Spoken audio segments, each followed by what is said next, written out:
सो ये हमारा second part है। फर्स्ट पार्ट हम डिस्कस कर चुके हैं। सो देखिए जो क्वेश्चन बोल रहा है कि maximum permissible slenderness ratio of compression member which carry dead and super imposed load. एक आपको बताना है कि कंप्रेशन मेंबर है भाई, उसका मैक्सिमम परमिसिबल स्लेंडरनेस रेशियो हमें बताना है, जिसने क्या कैरी किया हुआ है, कंप्रेशन मेंबर ने dead load and super imposed load है उसके पास। सो उस केसेस में हमारे पास 180 आंसर होता है।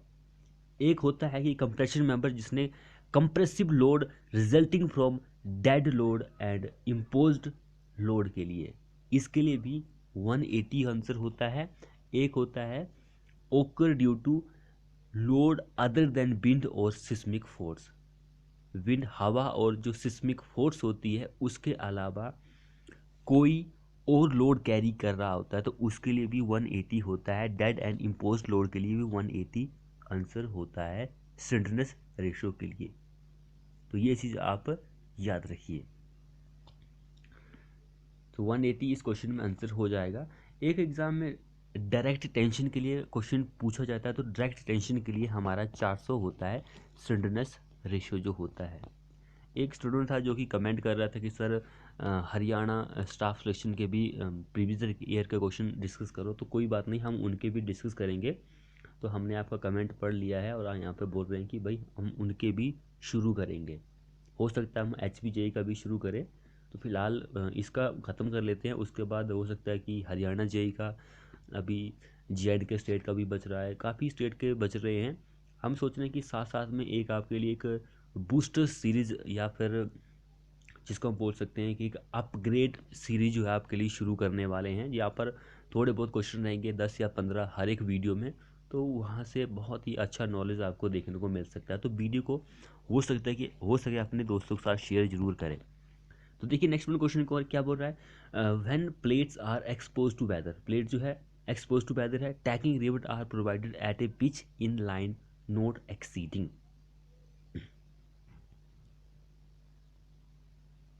क्या आंसर रहेगा इस क्वेश्चन का? वेरी वेरी इंपॉर्टेंट क्वेश्चन है ये। सो देखिए यहाँ पर जो टैकिंग रिवट होती है, यहाँ पर हमारे दो केसेस आते हैं। क्या क्वेश्चन क्या बोल रहा है कि प्लेट या फिर कोई फास्टनर हो, कोई भी हो भाई, एक्सपोज टू वेदर, एक नोट एक्सपोज टू वेदर। एक भाई वेदर के संपर्क में आ रहा है, दूसरा नहीं आ रहा है। तो दोनों के लिए जो टैकिंग रिवट होती है वो प्रोवाइड की जाती है at a pitch in the line not exceeding. तो मैं दोनों को आपको बता देता हूँ कि भाई दोनों के केसेस में क्या आंसर रहेगा।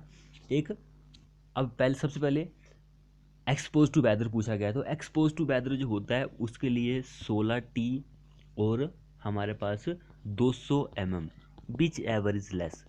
200 mm 16T में से जो भी कम रहेगा वही हम लेंगे एक्सपोज टू वेदर।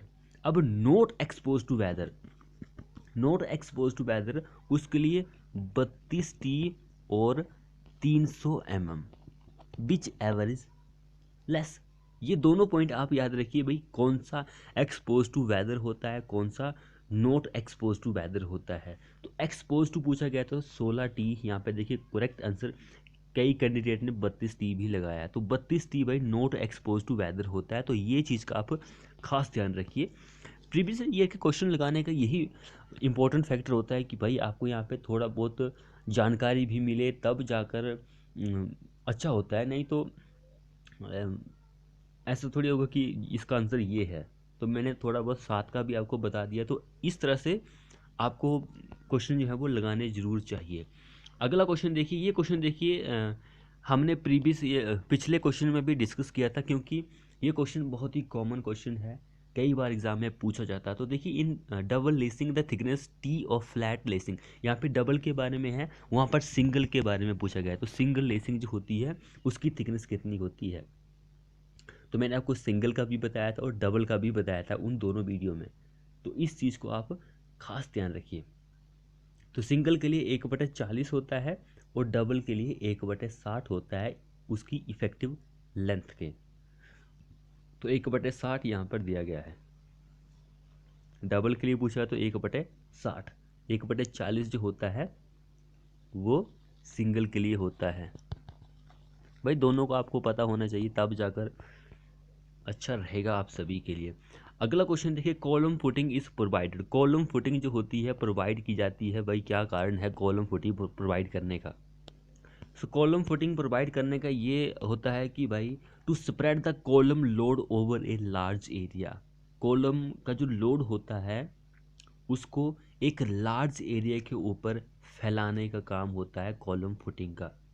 बिल्कुल सही बात है। To ensure that intensity of bearing pressure between the column footing and soil does not exceed permissible bearing capacity of the soil, ये भी बिल्कुल सही बात है।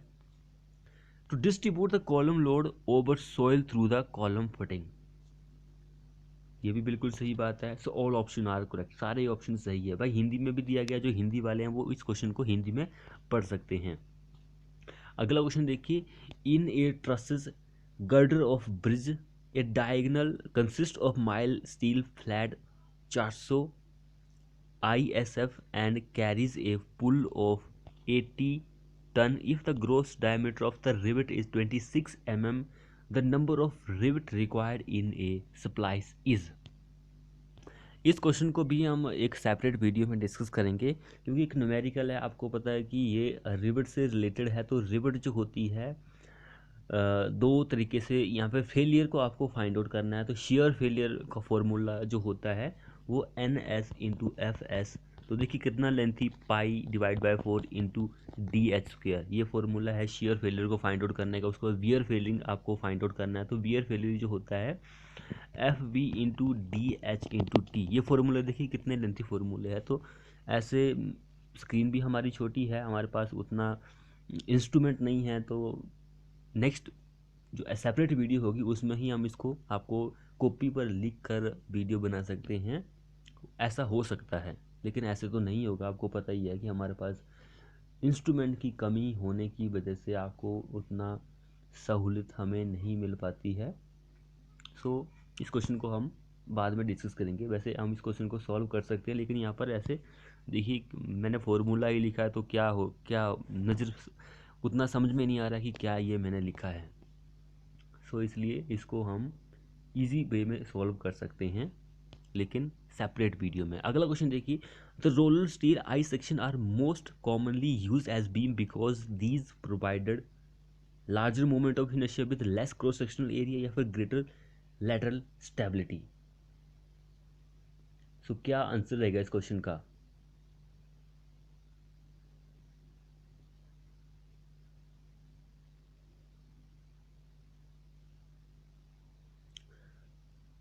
तो रोलर स्टील आई सेक्शन जो होता है उसको मोस्ट कॉमनली आप यूज कर सकते हैं बीम की तरह, बिकॉज वो क्या प्रोवाइड करता है, larger movement of inertia provide करता है with less cross sectional area and greater lateral stability provide करता है। इसलिए ये दोनों ही बिल्कुल सही आंसर होंगे। रोलर स्टील आई सेक्शन के लिए दोनों सही हैं ये, तो दोनों सही हैं, इस पॉइंट को आप याद रखिए। अगला क्वेश्चन देखिए, for simply spotted beam the maximum permitted deflection is. Simply spotted beam के लिए मैक्सिमम परमिसिबल डिफ्लेक्शन जो होती है वो L/325 ऑफ द स्पैन होती है, यानी कि इनटू स्पैन होती है, या फिर ऑफ द स्पैन, या फिर ऑफ द स्पैन है, या फिर इनटू, एक ही बात है। L/ या फिर 1/325 एक ही बात होती है। तो 1/325 ऑफ द स्पैन, ये आंसर रहेगा इस क्वेश्चन में हमारा। तो ये आप याद रखिए।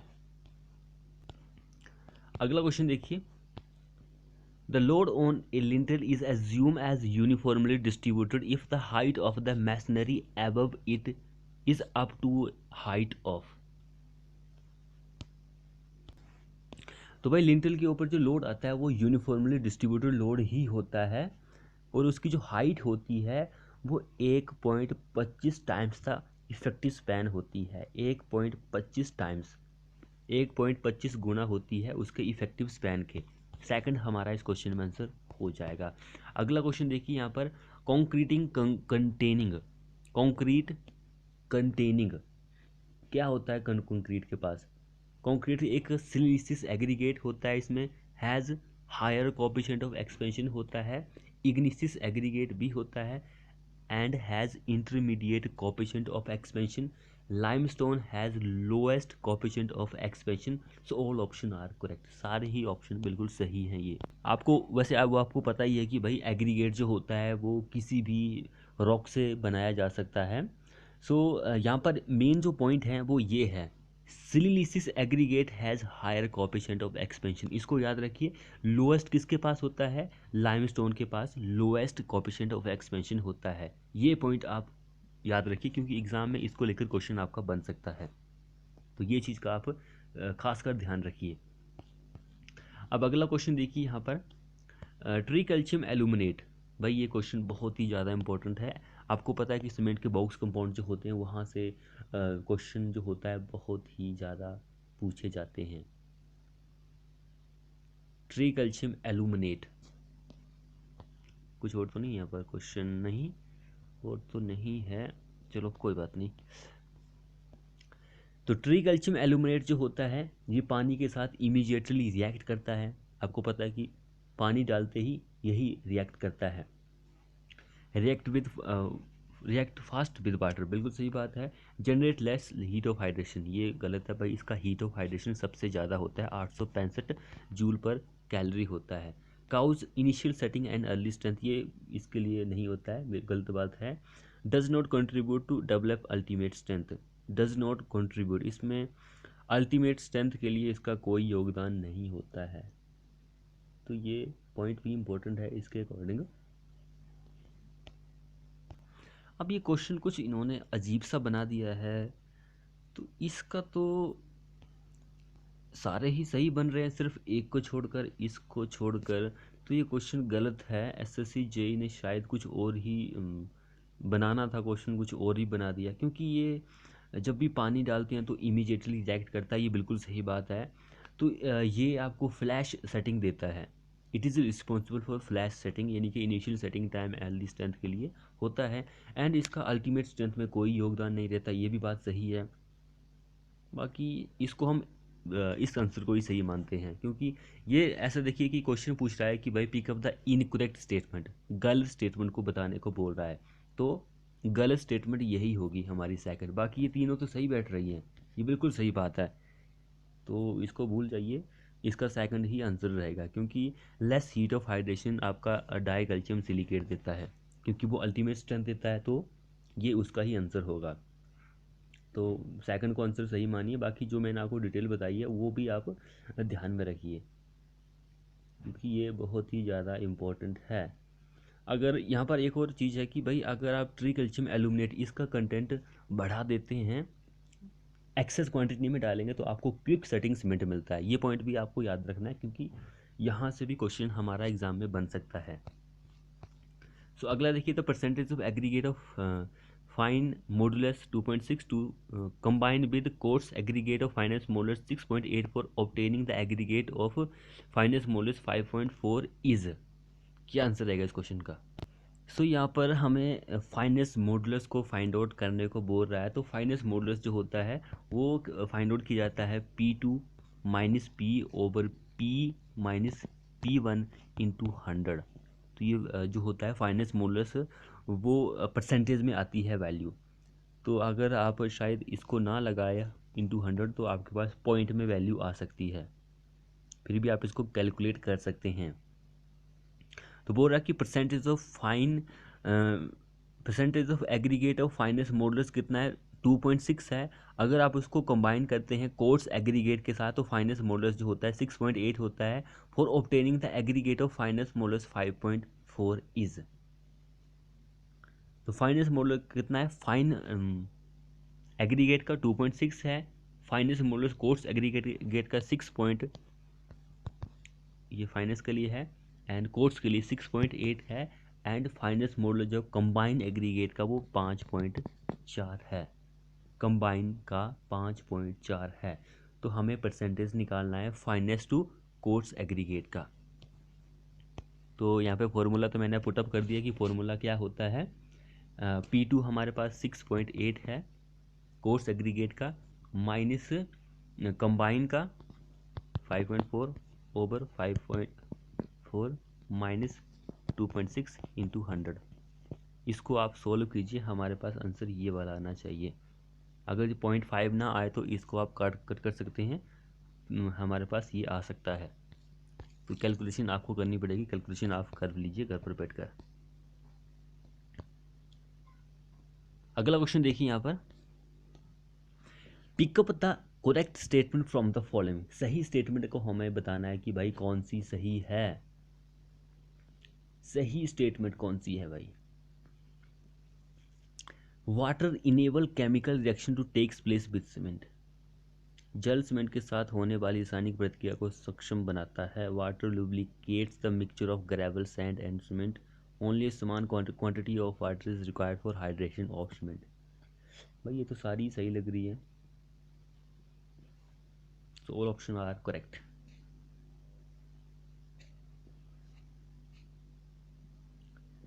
सारी सही है, आप पढ़ सकते हैं भाई इसको। जिसने चैनल को सब्सक्राइब नहीं किया वो कर लीजिए, साथ में बेल आइकन को प्रेस भी कर लीजिए। अब अगला क्वेश्चन देखिए यहाँ पर, if a slump of concrete makes 60 mm it's workability is. Slump जो है 60 mm है भाई, कई बार 60 mm की जगह 6 सेंटीमीटर भी होता है, ये भी आप याद रखिए। तो इस वर्केबिलिटी जो होती है वो क्या होती है, वही वेरी लो, लो, मीडियम, हाई, मीडियम होती है। ऑप्शन ये वाला 50 से 100 जो होती है वर्केबिलिटी स्लैम्प वैल्यू, उसकी वर्केबिलिटी मीडियम होती है। 50 से 100, 100 से 150 जो होती है वो हाई के लिए होती है। 100 से 150 जो होती है वो हाई के लिए होती है। लो के लिए, लो जो होता है उसके लिए जो होती है 25 से 50 होती है। एंड लेस देन 25 जो होती है वो वेरी लो के लिए होती है। वेरी लो के लिए लेस देन 25, लो के लिए 25 से 50, मीडियम के लिए 50 से 100 एंड हाई के लिए 100 से 150 होती है वर्केबिलिटी। अगला देखिए, pick up the incorrect from the following while performing preliminary test on concrete. Preliminary test आप कंक्रीट के ऊपर करते हैं, तो उस केसेस में हमारी गलत हमें बतानी है कि भाई कौन सी गलत स्टेटमेंट है, कौन सी सही स्टेटमेंट है। सो देखिए फर्स्ट स्टेटमेंट क्या बोल रही है, proportion of the material and water should be the same as to be used at the work site. Proportion जो होता है मटेरियल का, वाटर का, वो सेम होना चाहिए जिसको आप वर्क साइट पर यूज करते हैं। अगला देखिए, cement should be mixed by hand in order to maintain uniformly. Uniformity अगर आपको मेंटेन रखनी है तो सीमेंट जो होता है उसको हाथों से मिक्स करना पड़ेगा। And concrete mix should be store in air tight container. Concrete mix जो होता है एयर टाइट में आपको स्टोर करना पड़ेगा, बिल्कुल सही बात है। And concrete ingredient should be kept at a temperature of 37 degree +- 2 degree Celsius. बिल्कुल गलत बात है ये, 37 नहीं होता, 27 होता है भाई। 27 डिग्री +- 2 डिग्री सेल्सियस होता है, तो ये गलत स्टेटमेंट है। बाकी जो है वो सही है, ये 2 3 सही है ना, 1 2 3, चौथी गलत है, तो चौथी गलत है, देख लीजिए यहाँ पर भी लिखा हुआ है। अगला देखिए, while compacting concrete by mechanical vibrator the slump should not exceed. कौन सी वैल्यू से एक्सीड नहीं करना चाहिए। मैकेनिकल वाइब्रेटर से आप कंपैक्शन कर रहे हैं तो slump should not exceed, mechanical vibrator से कर रहे हैं भाई। तो देखिए हमारे पास एक पावर ड्राइवन का होता है वाइब्रेटर, पावर ड्राइवन, उसके लिए लेस देन 25 mm होता है स्लम्प वैल्यू। हैंड ड्राइवन होता है एक वाइब्रेटर, उसके लिए 25 से 50 होता है स्लम्प वैल्यू।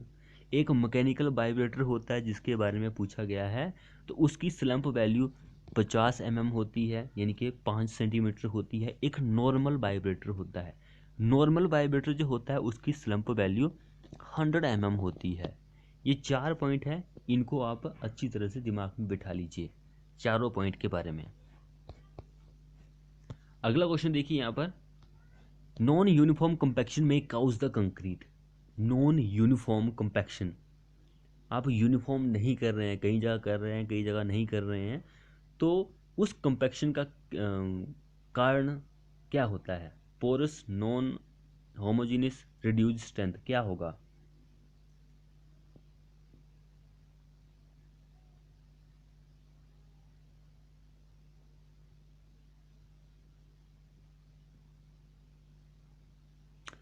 सो भाई ये सब कुछ होता है।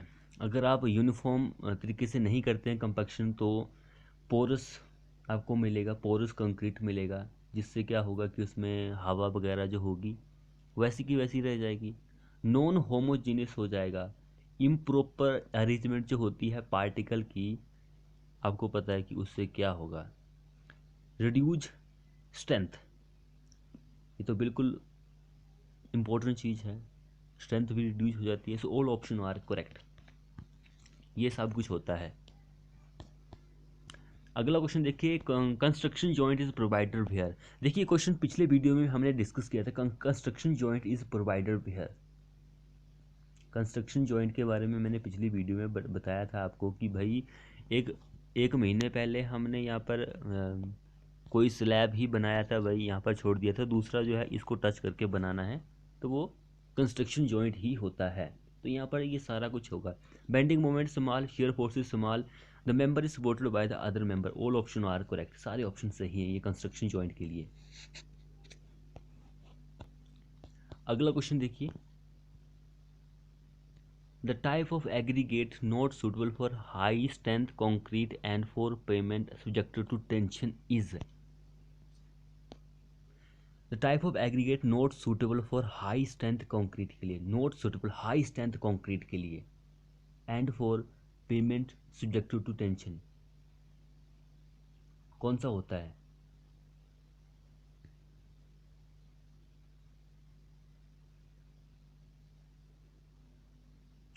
सो वो होता है वह rounded aggregate.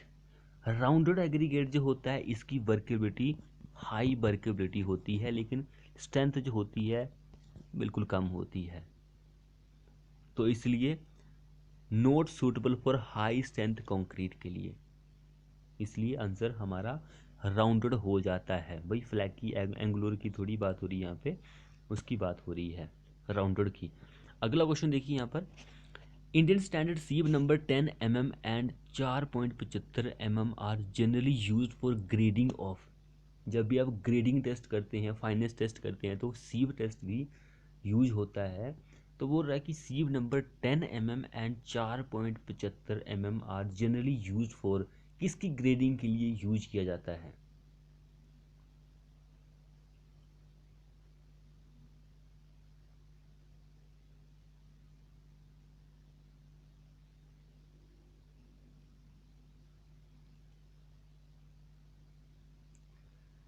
Very very important question है ये।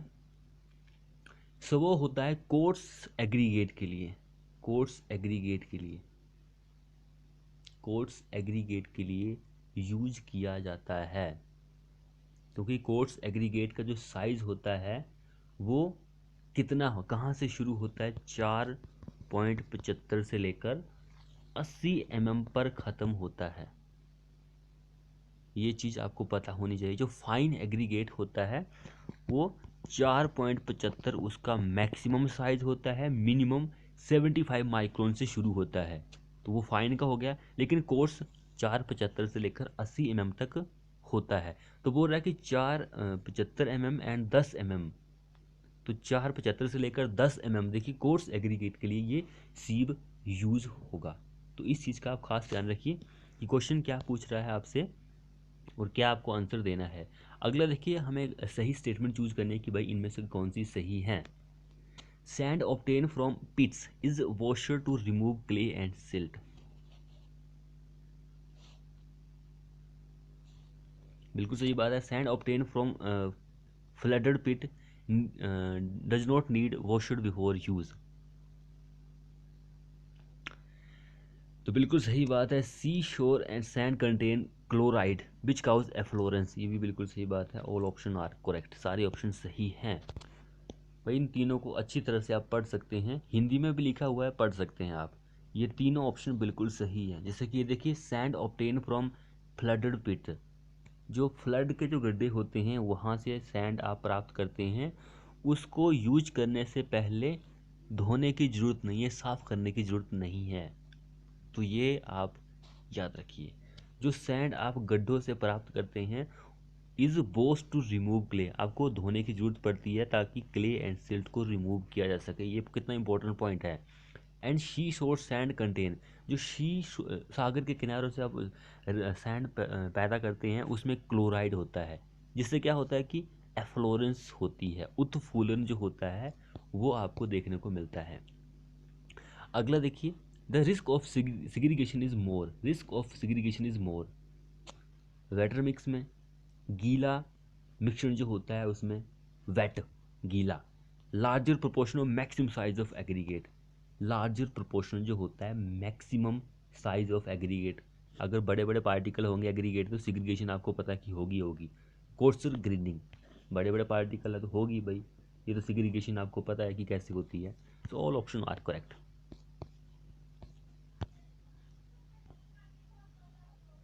अब अगला क्वेश्चन देखिए यहाँ पर क्या बोल रहा है, the cement whose strength is a little lower than the ordinary cement, एक ऐसा cement whose strength is a little lower than ordinary cement during the first 3 months but attain afterward the same strength. कितना important question है, एक ऐसा cement जिसकी जो strength है भाई थोड़ी सी कम है ऑर्डिनरी सीमेंट से, लेकिन ड्यूरिंग फर्स्ट 3 months, बट ये 3 महीनों के लिए है, तीन जो फर्स्ट स्टार्टिंग के 3 महीने हैं थोड़ी सी कम है उसकी, लेकिन बाद में क्या कर रहा है कि उसकी स्ट्रेंथ सेम ही होती है, तो वो कौन सा होता है, यहाँ पर ऑप्शन दिए गए हैं। तो वो सीमेंट होता है लो हीटेड पोर्टलैंड सीमेंट, लो heated Portland cement.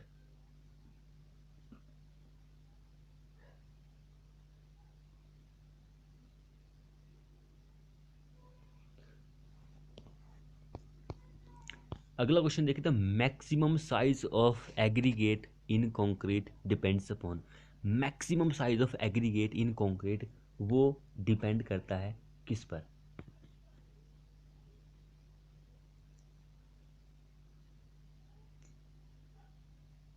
Maximum size जो होता है एग्रीगेट का वो should not be greater than, should not be greater than 1/4 of the minimum thickness of the member, 1/4 minimum thickness of the member, या फिर spacing of reinforcement, या फिर clear cover. तो यहाँ पर कौन सा आंसर होगा, स्पेसिंग ऑफ रेनफोर्समेंट उतना होना चाहिए मैक्सिमम, क्लियर कवर भी मैंने आपको बताई, and 1/4 thickness of the structural member, ये भी बिल्कुल सही बात है। So all option are correct, सारे ऑप्शन सही है भाई, तो ये आप याद रखिए। Maximum size of aggregate in concrete depends upon thickness of the structural section, spacing of the reinforcement and clear cover, इन सभी पर डिपेंड करती है। अगला क्वेश्चन देखिए, which one of the following material is used as a bonding admixture, bonding admixture की तरह कौन सा मटेरियल यूज किया जाता है, natural rubber, synthetic rubber, organic polymer, या फिर ऑल ऑप्शन आर करेक्ट।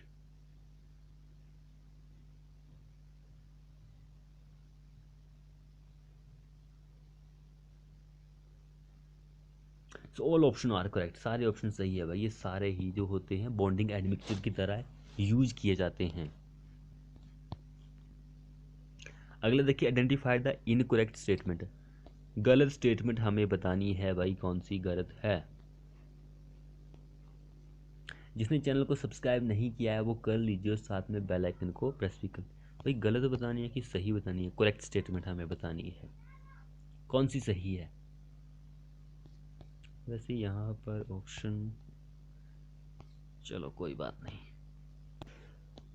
तो यहाँ पर तो कुछ और ही होने चाहिए थे ऑप्शन, तो यहाँ पर ये सारी ही स्टेटमेंट भाई सही हैं, लेकिन यहाँ पे ऑप्शन ही कुछ, ये वाला आंसर सही माना है इन लोगों ने, तो ये गलत है, ये सारे स्टेटमेंट सही हैं। Expanding cement is use to for filling the cracks, ये बिल्कुल सही बात है। White cement is mostly use for decoration purpose के लिए आप इसको यूज कर सकते हैं। Portland Portland cement produce less heat of hydration, बिल्कुल सही बात है। High strength Portland cement is produce from the special material, ये भी बिल्कुल सही बात है, तो सारे ही सही हैं भाई, ये गलत एक ही सही थोड़ी है, सारे ही सही हैं ये। अगला क्वेश्चन देखिए, which of the following is are deleterious material in aggregate, हानिकारक सामग्री कौन सी है भाई एग्रीगेट में, यहाँ पर ये हमें बताना है। कोल, क्ले, लम्प्स, सॉफ्ट फ्रैगमेंट या फिर all option are correct.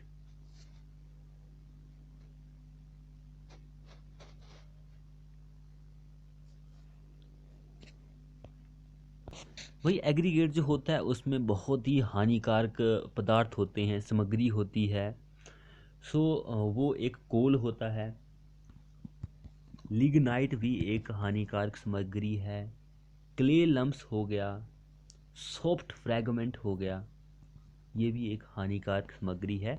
And जो शेल के कुछ पार्ट होते हैं वो भी हानिकारक में ही आता है। तो इतने सारे हानिकारक होते हैं, so all option are correct. ये सारे क्या होते हैं, हानिकारक मटेरियल होते हैं एग्रीगेट में। अगला देखिए, in singly reinforce beam the effective depth is measure from its compression edge to tensile reinforcement, tensile reinforce singly reinforce beam में। ये तो कॉमन क्वेश्चन है, कोई भी सॉल्व कर सकता है।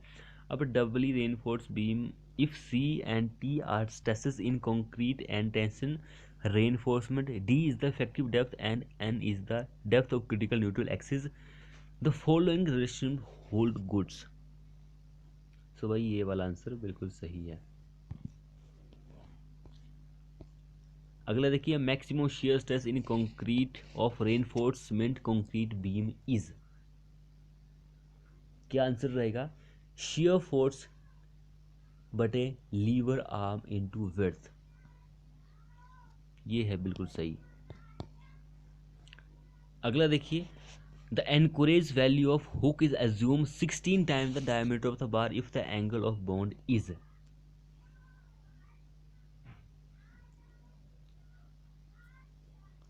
तो यहाँ पे तो ये भी गलत बताया है। हुक के लिए आपको पता है कि 16 डिग्री का 16 टाइम्स डायमीटर बन रहा है, तो उसके लिए जो एंगल बनेगा वो 180 का होता है।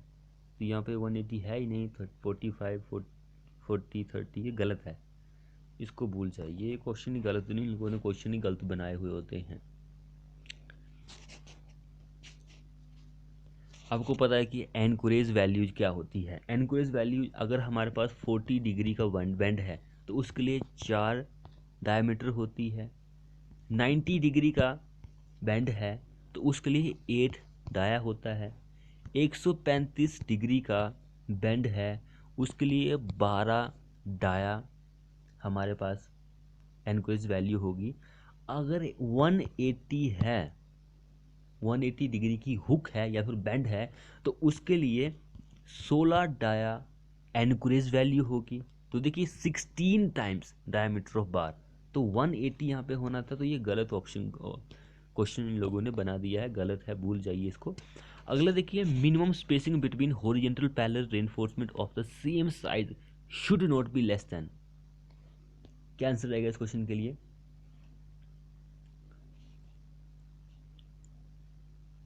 सो होगा 1 डायमीटर, 1 डायमीटर, ये आंसर रहेगा। अगला क्वेश्चन देखिए यहाँ पर, the spacing of traverse reinforcement of column is decided by the following consider. अब ये देखिए, हमने स्पेसिंग के बारे में भी पिछले वीडियो में डिस्कस किया था कि भाई स्पेसिंग क्या होती है। Spacing is the very very important factor. एक तो मैंने आपको क्या बताया था, जो सबसे छोटी डिमेंशन होगी, बिल्कुल सही बात है। दूसरा बताया था 16 टाइम्स द डायमीटर ऑफ सबसे छोटी लॉन्गिट्यूडनल रेनफोर्समेंट जो बार आप यूज करते हैं, 16 डाया, ये बताया था।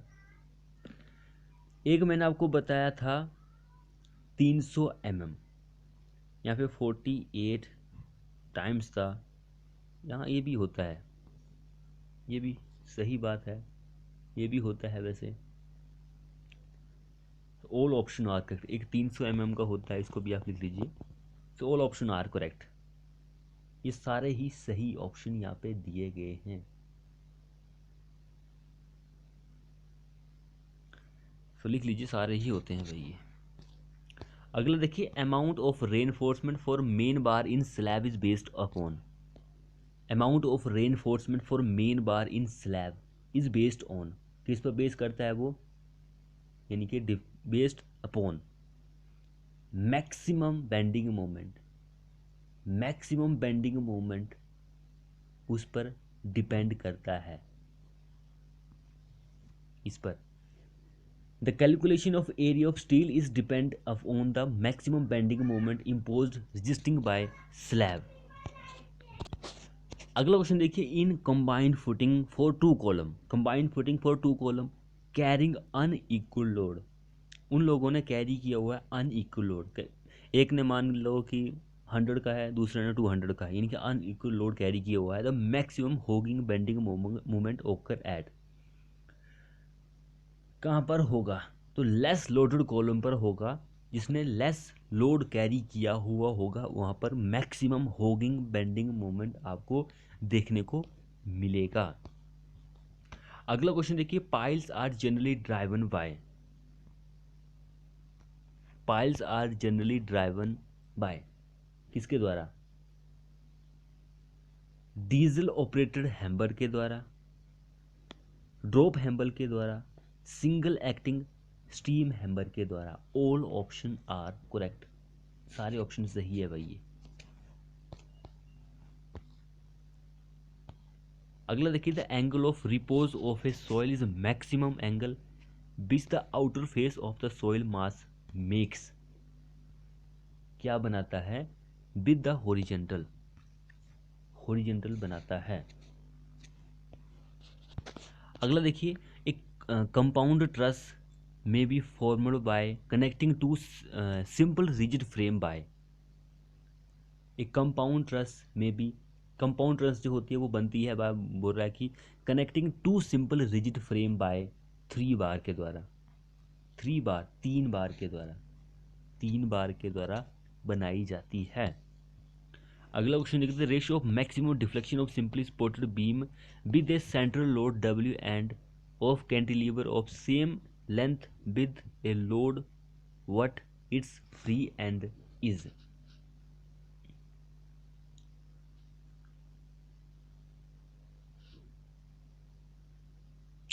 फ्री एंड जो होगा वो क्या होगा, 1/16 होगा, ये वाला आंसर होगा। अगला देखिए, a bar of square section of area a square is held such that one of its diameter is vertical, the maximum shear stress will develop at a depth h where h is, h का क्या होगा वहां पर,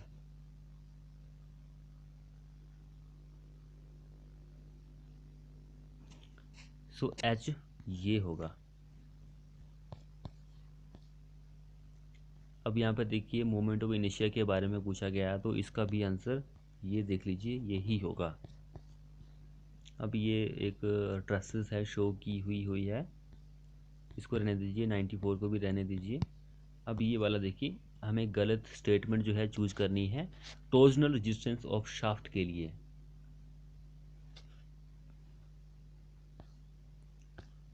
गलत, तो यहाँ पर जो गलत है वो मूवमेंट ऑफ इनिशिया ऑफ द शाफ्ट सेक्शन, ये गलत है। सो ये गलत है, बाकी ये सही है।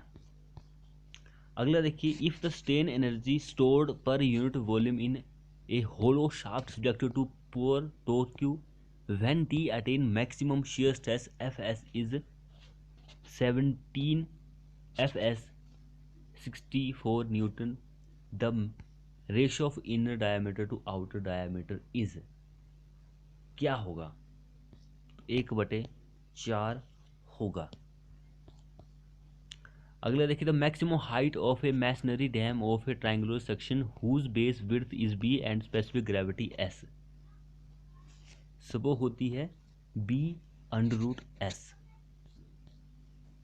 अगला देखिए, locus of reaction of two hinged semi circular arch is, locus जो होता है वो स्ट्रेट लाइन का होता है, two hinged semi circular arch का। अगला देखिए, the ratio of circumference stress to longitudinal stress in the wall of cylindrical shell due to the following liquid is, तो वो 2 होता है। नेक्स्ट और लास्ट क्वेश्चन देखिए, the equivalent length of column of length L having one and fix and other and hinged, एक and fix है, दूसरा and hinged है, तो वो क्या होता है, L/√2 ये होता है। ऑप्शन 4 हमारा इस क्वेश्चन में आंसर हो जाएगा। तो फ्रेंड्स ये थे मोस्ट एक्सपेक्टेड क्वेश्चन हमारा प्रीवियस के क्वेश्चन का सेकंड पार्ट। ऐसे ही वीडियो के लिए आप हमारे चैनल को सब्सक्राइब कीजिए। मिलते हैं नेक्स्ट वीडियो में।